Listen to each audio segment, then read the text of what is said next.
আজকে শ্রীমদ্ ভাগবতের তৃতীয় স্কন্ধের প্রথম ভাগের একাদশ অধ্যায় পরমাণু থেকে কালের বর্ণনা। জড়জগতের যে ক্ষুদ্রতম অংশ অবিভাজ্য এবং দেহরূপে যার গঠন হয় না তাকে বলা হয় পরমাণু। তা সর্বদা তার অদৃশ্য অস্তিত্ব নিয়ে বিদ্যমান থাকে, এমনকি প্রলয়ের পরেও। জড়দেহ এই প্রকার পরমাণুর সমন্বয়, কিন্তু সাধারণ মানুষের সেই সম্বন্ধে ভ্রান্ত ধারণা রয়েছে। পরমাণু হচ্ছে ব্যক্ত জগতের চরম অবস্থা। যখন তারা বিভিন্ন প্রকারের শরীর নির্মাণ না করে তাদের স্বরূপে স্থিত থাকে, তখন তাদের বলা হয় মহৎ পরম। ভৌতিক রূপে নিশ্চয়ই অনেক প্রকারের শরীর রয়েছে, কিন্তু পরমাণুর দ্বারা সমগ্র জগৎ সৃষ্টি হয়। পরমাণু সমন্বিত শরীরের গতিবিধির মাপ অনুসারে কালের গণনা করা যায়। কাল সর্বশক্তিমান। পরমেশ্বর ভগবান হরির শক্তি, যিনি জড়জগতের অগোচর হলেও সমস্ত পদার্থের গতিবিধি নিয়ন্ত্রণ করেন। পরমাণুর আয়তনকে অতিক্রম করে যেটুকু সময়, সেই অনুসারে পারমাণবিক কালের আয়তনকে মাপা হয়। যে কাল সমগ্র পরমাণুর সামগ্রিক অব্যক্ত সমষ্টিকে আবৃত করে তাকে বলা হয় পরম মহৎ কাল। স্থূলকালের গণনা নিম্নলিখিতভাবে করা হয়। 2টি পরমাণুতে একটি অণু এবং 3টি অণুতে একটি ত্রসরেণু। গবাক্ষের মধ্যে দিয়ে গৃহে প্রবিষ্ট সূর্যরশ্মির মধ্যে এই ত্রসরেণু দেখা যায়। স্পষ্টভাবে দেখা যায় যে ত্রসরেণু ঊর্ধ্বগামী হয়ে আকাশের দিকে যাচ্ছে। 3টি ত্রসরেণুর সংযুক্ত হতে যেটুকু সময় লাগে তাকে বলা হয় ত্রুটি। 100 ত্রুটি পরিমিত কালকে বলা হয় বেদ। 3 বেদের মিলনে 1 লব হয়। 3 লব পরিমিত কালে 1 নিমেষ হয়। 3 নিমেষে 1 ক্ষণ হয়, এবং পঞ্চক্ষণে 1 কাষ্ঠা, এবং পঞ্চদশ কাষ্ঠায় 1 লঘু হয়। 15 লঘুতে 1 নারিকা হয়, যাকে 1 দণ্ডও বলা হয়। 2 দণ্ডে 1 মুহূর্ত হয়, এবং 6 অথবা 7 দণ্ডে মানুষের গণনা অনুসারে দিন অথবা রাত্রির 1/4 বা 1 প্রহর হয়। 4 মাসা পরিমিত স্বর্ণের দ্বারা নির্মিত 4 অঙ্গুলি পরিমাণ শলাকার দ্বারা 6 পল বা 14 আউন্স পরিমিত তাম্রপাত্রে একটি ছিদ্র করে সেই পাত্রটি যদি জলে রাখা হয়, তাহলে সেই পাত্রটি জলে পূর্ণ হতে যতক্ষণ সময় লাগে সেই সময়কে বলা হয় নাড়ি অথবা দণ্ড। এখানে বলে রাখি 14 আউন্স কথাটি প্রভুপাদ যুক্ত করেছেন, শ্রীমদ্ ভাগবতে আউন্স কথাটি নেই, সেখানে পল কথাটি আছে। সেই সময়কে বলা হয় নাড়ি অথবা দণ্ড। 4 প্রহরে এবং বা জামে মানুষের দিন এবং 4 প্রহরে রাত্রি হয়। পঞ্চদশ দিবা রাত্রে 1 পক্ষ হয়, এবং শুক্ল ও কৃষ্ণ এই 2 পক্ষে 1 মাস হয়। 2 পক্ষের সমষ্টিতে 1 মাস হয়, এবং তা পিতৃলোকের 1 দিন এবং রাত্রি। 2 মাসে 1 ঋতু হয়, এবং 6 মাসে 1 অয়ন হয়, তা দক্ষিণ ও উত্তর ভেদে দ্বিবিধ। 2 অয়নে দেবতাদের 1 দিন এবং রাত্রি হয়, এবং দেবতাদের সেই দিবারাত্র মানুষের গণনায় 1 বছর। মানুষের আয়ু 100 বছর। প্রভাবশালী নক্ষত্র, গ্রহ, জ্যোতিষ্ক এবং পরমাণু সমগ্র বিশ্বে পরমেশ্বর ভগবানের নির্দেশনায় তার প্রতিনিধি শাশ্বত কালের প্রভাবে তাদের স্বীয় কক্ষপথে আবর্তিত হচ্ছে। আকাশে সূর্য, বৃহস্পতি, চন্দ্র, নক্ষত্র ও জ্যোতিষ্কদের 5টি কক্ষের বিভিন্ন নাম রয়েছে, এবং তাদের প্রত্যেকের স্ব সংবৎসর রয়েছে। হে বিদুর, সূর্য তার অসীম তাপ এবং আলোকের দ্বারা সমস্ত জীবেদের প্রাণবন্ত করেন। তিনি সমস্ত জীবের আয়ু ক্ষয় করেন যাতে তারা মায়ার বন্ধন থেকে মুক্ত হতে পারে, এবং তিনি স্বর্গে উন্নীত হওয়ার পথ প্রশস্ত করেন। এইভাবে তিনি প্রচণ্ড গতিতে মহাকাশে পরিভ্রমণ করেন, এবং তাই সকলের কর্তব্য হচ্ছে প্রতি 5 বছরে একবার পূজার বহুবিধ নৈবেদ্য সহকারে তাকে শ্রদ্ধা নিবেদন করা। বিদুর বললেন, আমি এখন পিতৃলোকের, স্বর্গলোকের এবং মনুষ্যলোকের অধিবাসীদের আয়ুষ্কাল সম্বন্ধে অবগত হয়েছি। এখন আপনি দয়া করে সেই সমস্ত জ্ঞানী ও শ্রেষ্ঠ জীবেদের আয়ু সম্বন্ধে বর্ণনা করুন যারা কল্পের সীমার অতীত। হে চিন্ময় শক্তি সম্পন্ন, আপনি পরমেশ্বর ভগবানের নিয়ন্ত্রণকারী রূপ শাশ্বত কালের গতিবিধি সম্বন্ধে অবগত। আপনি যেহেতু আত্মতত্ত্ববেত্তা, তাই আপনি আপনার দিব্য দৃষ্টির প্রভাবে সব কিছু দর্শন করতে পারেন। মৈত্রেয় বললেন, হে বিদুর, 4 যুগকে বলা হয় সত্য, ত্রেতা, দাপর এবং কলিযুগ।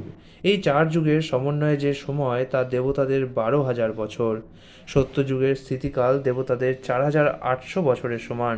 ত্রেতা যুগের স্থিতিকাল দেবতাদের 3,600 বছরের সমান। দাপর যুগের স্থিতিকাল দেবতাদের 2,400 বছরের সমান, এবং কলিযুগের স্থিতিকাল দেবতাদের 1,200 বছরের সমান। প্রতিটি যুগের প্রথম এবং শেষ সন্ধিক্ষণ, যা পূর্বের উল্লেখ অনুসারে কেবলমাত্র কয়েক শতশ বৎসর, তাকে অভিজ্ঞ জ্যোতিষীরা যুগসন্ধ্যা বলে থাকেন। এই সন্ধিক্ষণে সমস্ত প্রকার ধর্মের অনুষ্ঠান সম্পন্ন হয়। হে বিদুর, সত্যযুগে মানুষ যথাযথ রীতি অনুসারে পূর্ণরূপে ধর্মের আচরণ করত, কিন্তু অন্য যুগে অধর্মের বৃদ্ধির ফলে এক এক পাত করে ধর্মের হ্রাস পেতে থাকে। ত্রিলোকের অর্থাৎ স্বর্গমর্ত এবং পাতাল লোকের বাইরে ব্রহ্মার লোকে 1000 চতুর্যুগে এক দিন হয়, তেমনি ব্রহ্মার রাত্রিকালও ততখানি।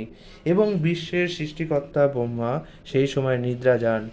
ব্রহ্মার নিশান্তে যখন ব্রহ্মার দিন শুরু হয়, তখন পুনরায় তিলকের সৃষ্টি শুরু হয় এবং তারা 14 মনুর আয়ুষ্কাল পর্যন্ত বর্তমান থাকে। প্রত্যেক মনু 71 চতুর্যুগের কিছু অধিক কাল পর্যন্ত জীবন উপভোগ করেন। প্রত্যেক মনুর অবসানে তাদের বংশধরগণ সহ পরবর্তী মনুর আবির্ভাব হয়, যিনি বিভিন্ন গ্রহমণ্ডল শাসন করেন। কিন্তু সপ্তর্ষিগণ এবং ইন্দ্রের মতো দেবতাগণ ও গন্ধর্বদের মতো তাদের অনুগামীগণ সকলেই মনুর সঙ্গে যুগপৎ আবির্ভূত হন। সৃষ্টিতে ব্রহ্মার দিবাভাগে স্বর্গ, মর্ত ও পাতাল এই তিলোকের আবর্তন হয় এবং সকাম কর্ম অনুসারে সেখানকার তির্যক মানুষ ও দেব ও পিতৃগণ আদি অধিবাসীদের আবির্ভাব ও তিরোভাব হয়। প্রত্যেক মন্বন্তরে পরমেশ্বর ভগবান মনু এবং অন্যান্য অবতার রূপে তার অন্তরঙ্গা শক্তি প্রকাশ করে আবির্ভূত হন।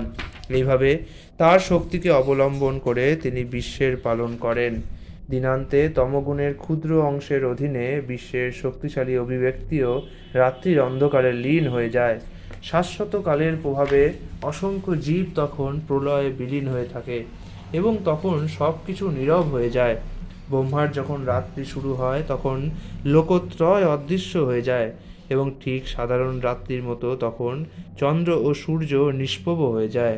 সংকর্ষণের মুখনিঃসৃত অগ্নির ফলে এই প্রলয় হয় এবং তখন মহরলোকের অধিবাসী ভৃগু আদি ঋষিগণ তিলক দগ্ধকারী প্রজ্বলিত অগ্নির তাপে পীড়িত হয়ে জনলোকে গমন করেন। প্রলয়ের শুরুতে সমস্ত সমুদ্র বর্ধিত হয় এবং প্রচণ্ড বায়ুবেগে তরঙ্গসমূহ উদ্বেলিত হয়ে ত্রিভুবনকে পরিপ্লাবিত করে। পরমেশ্বর ভগবান শ্রীহরি তখন মুদ্রিত নয়নে জলের ওপর অনন্ত শয্যায় শয়ন করেন এবং জনলোকের অধিবাসীরা তখন কৃতাঞ্জলি পুটে তার স্তব করেন। এইভাবে ব্রহ্মা সহ প্রত্যেক জীবের আয়ু ক্ষয়প্রাপ্ত হয়। বিভিন্ন লোকে কালের গতি অনুসারে সকলেরই আয়ু 100 বৎসর। ব্রহ্মার শতবর্ষ আয়ু দুভাগে বিভক্ত। তার আয়ুর প্রথম অর্ধভাগ ইতিমধ্যেই গত হয়েছে এবং দ্বিতীয়ার্ধ এখন চলছে। ব্রহ্মার জীবনের পূর্বপরার্ধের প্রারম্ভে ব্রাহ্মকল্প নামক কল্পে ব্রহ্মার আবির্ভাব হয়েছিল। বেদের আবির্ভাব এবং ব্রহ্মার জন্ম একসঙ্গে হয়েছিল। প্রথম ব্রাহ্মকল্পের পরের কল্পকে বলা হয় পাদ্যকল্প, কেননা সেই কল্পে ভগবান শ্রীহরির নাভি সরোবর থেকে ব্রহ্মাণ্ডরূপ কমল বিকশিত হয়েছিল।